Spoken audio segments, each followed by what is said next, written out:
देखिए, सबसे मुश्किल होता है चंद्रमा को बैलेंस करना, लेकिन मैं ये मानती हूँ कि चंद्रमा को जिसने बैलेंस कर लिया उसने अपने जीवन को बैलेंस कर लिया।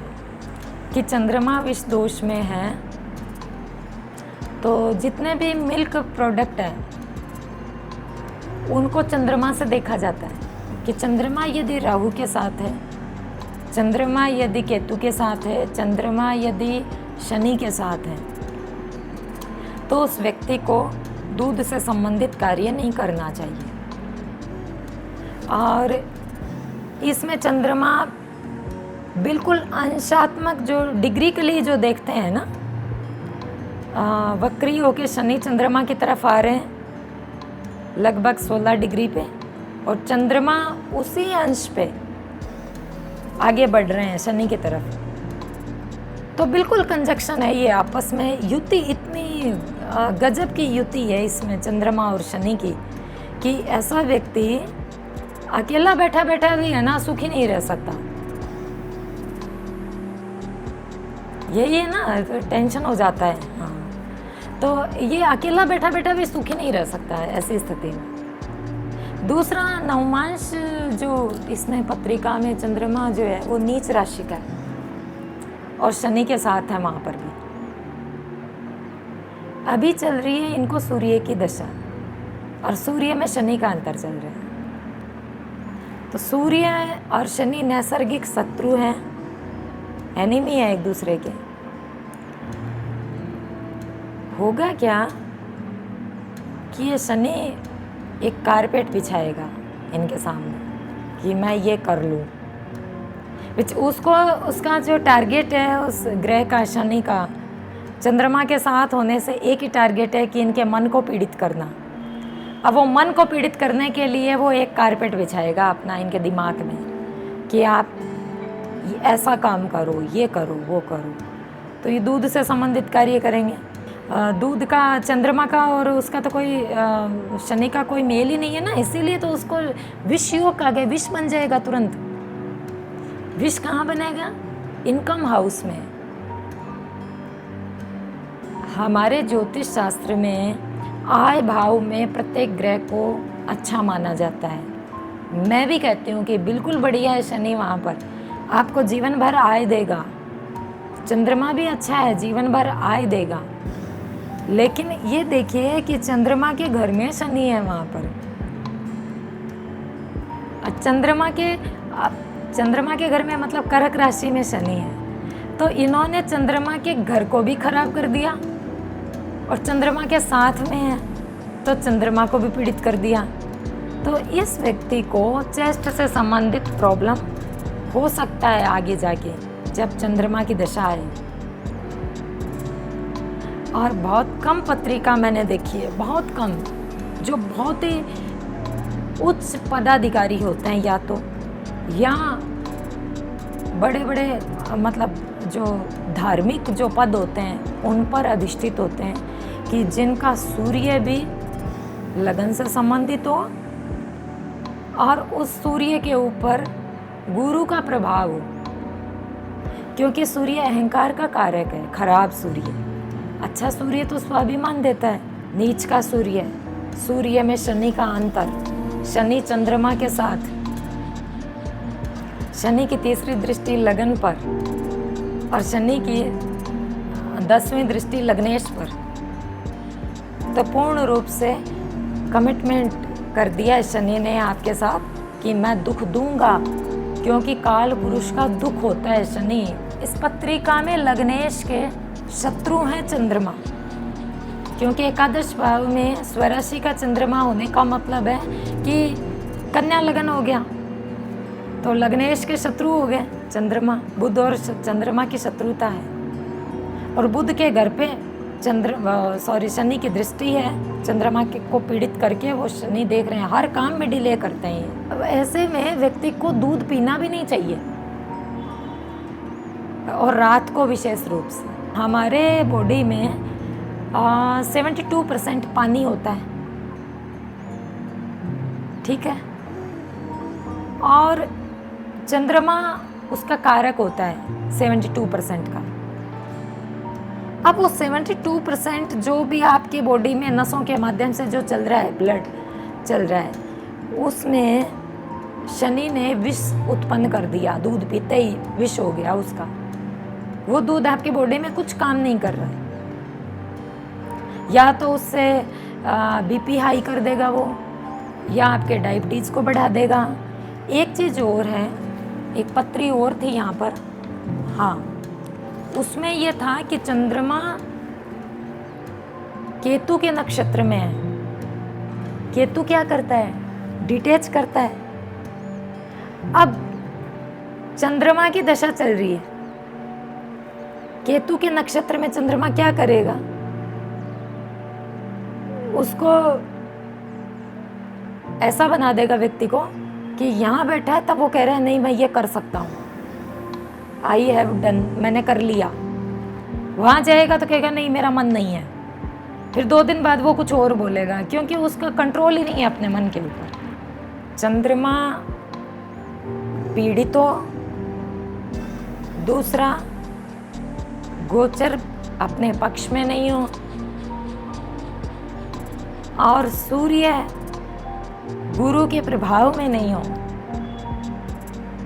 तो व्यक्ति को सूर्य की दशा में अपने आप को इतना बैलेंस रखना चाहिए कि कहीं आगे आने वाली चंद्रमा की दशा तो 10 साल की होती है, सूर्य तो 6 साल का ही होता है। 6 साल में व्यक्ति इतना अहंकारी हो जाता है यदि वो गुरु के प्रभाव में नहीं है। तो आगे जो आने वाली चंद्रमा की जो दशा है ना, वो उसको अकेला कर देती है फिर।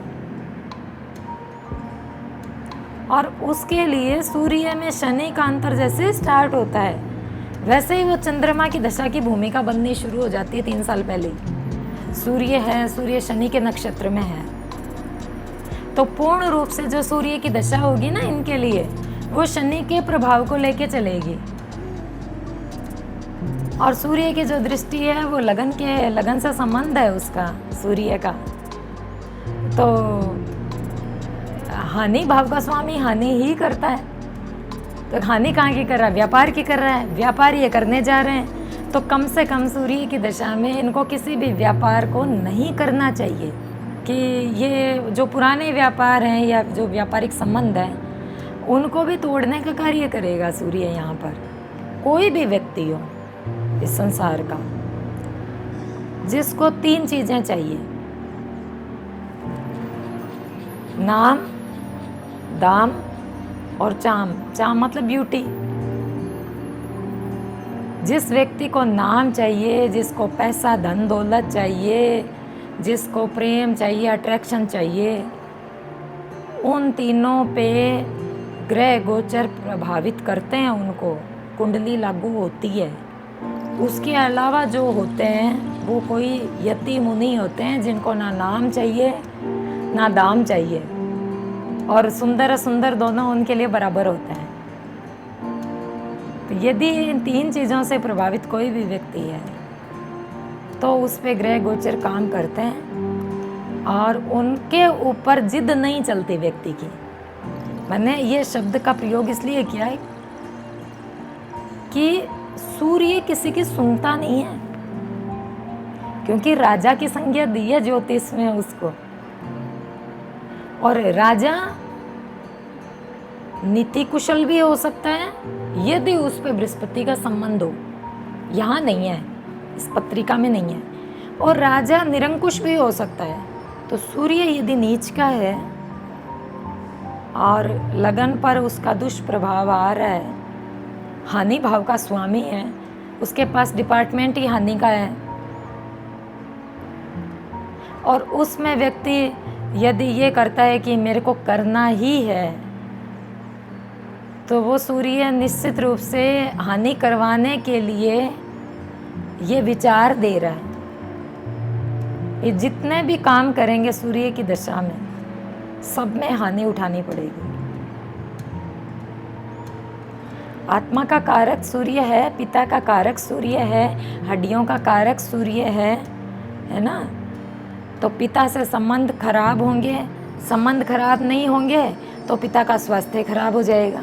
क्योंकि ये शुभ ग्रहों के प्रभाव में नहीं है। फिर देखिए एक तरफ मतलब मंगल जैसे प्लेनेट का दुष्प्रभाव उस पे आ रहा है, क्योंकि दुष्प्रभाव मंगल का नहीं होता, सूर्य का मित्र होता है।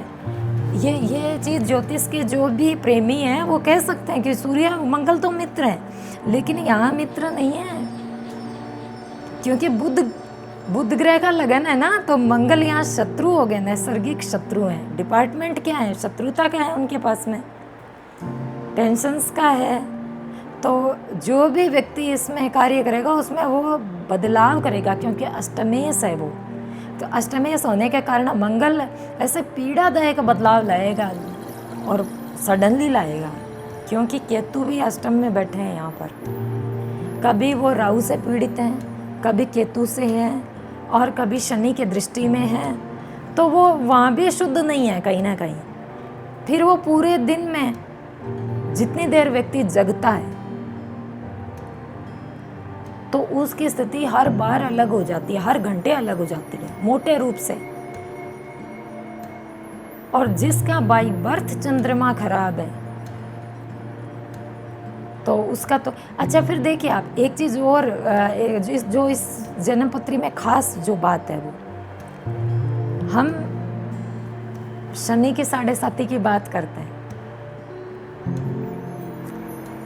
7.5 ढैया पहले भी हुआ करता था, अब ज़्यादा इसलिए होता है कि अब उसको बच्चा बच्चा जानता है यूट्यूब के माध्यम से कि भी ऐसा चल रहा है। और ये कुछ अच्छा भी है कि मीडिया के माध्यम से कुछ अच्छी बातें भी आती है दुनिया के सामने, अलग अलग विचार होते हैं सबके, वो सुनने को मिलते हैं, अच्छी बात है ये। पर आपने ये देखा होगा कि शनि का जो 7.5 का या ढैया का प्रभाव है वो चंद्रमा को ही होता है। और जिस व्यक्ति के जिस जातक के जन्म पत्री में चंद्रमा शनि के साथ है, उसका मतलब हो गया जन्म जात 7.5 है उसको। कि जब भी चंद्रमा का गोचर शनि का गोचर चंद्रमा के ऊपर से होता है, हम कहते हैं ना पेट पे 7.5 चल रही है, वे पैसा तो आएगा लेकिन टेंशन देगा वो, ऐसा कहते हैं। तो पैसा आ जाए और व्यक्ति बीमार हो जाए और उसको मानसिक टेंशन हो जाए तो उसको पैसे का सुख रहेगा, वो पैसा भी खराब हो जाएगा उसका, वो संचित ही नहीं कर पाएगा उसको। तो जन्म जात 7.5 का मतलब है कि यदि गोचर में भी शनि चंद्रमा के ऊपर से गोचर करे तो आदमी डिप्रेस हो जाता है। और हम देखते हैं, प्रैक्टिकल देखते हैं कि है ना, कुछ भी करने का मन नहीं है, जो जिसमें हाथ डालो वो चीज़ ही उसमें असफलता मिल जाती है। कहीं पैसा अटक गया, कहीं काम अटक गया, जो कल्पनाएं व्यक्ति ने की। चंद्रमा कल्पना का कारक भी है, कल्पनाएं खूब करता है व्यक्ति। तो जो कल्पना उसने की, उस कल्पना को प्रैक्टिकल नहीं कर पाता वो। और जब वो गीता में भी भगवान ने कहा है कि जब इच्छाएं पूरी नहीं होती तो व्यक्ति को क्रोध आता है। तो वैसी स्थिति ये चंद्रमा और शनि का जो कंजक्शन है ना, वैसी स्थिति बना देता है व्यक्ति की। अब जब गोचर में तो चलो निकल भी जाता है, पंडित जी कह देते हैं कि चलो आपका इतने दिन का 7.5 का प्रभाव है और आप ये कीजिए आप, और इतने दिन तसल्ली रखिए, बालाजी की उपासना कीजिए, ठीक हो जाएगा। लेकिन जिस बच्चे के, जिस जातक के पत्रिका में छप गया, उसका मानसिक पक्ष कमजोर हो जाता है। एक चीज, वो निर्णय क्षमता जो होती है ना, सोच समझ के लेने की, वो कमजोर हो जाती है।